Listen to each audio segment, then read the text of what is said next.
అందరికీ praise lord. ఈ సమయంలో దేవుని వాక్యాన్ని చదువుకుందాము. ఆదికాండము 6వ అధ్యాయం 12వ వచనం చదువుకుందాము. దేవుడు భూలోకమును చూచినప్పుడు అది చెడిపోయి ఉండెను.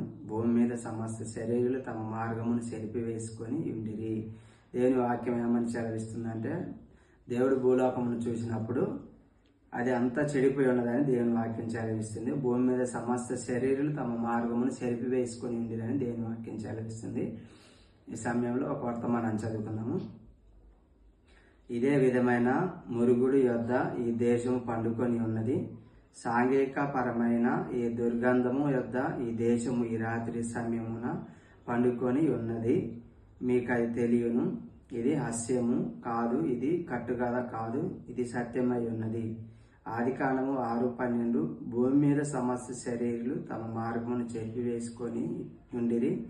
దేవుని యొక్క ఆజ్ఞలను ఉల్లంఘించి తమ స్వకీయ తలంపులతో నడుచుకొనుచున్నారు.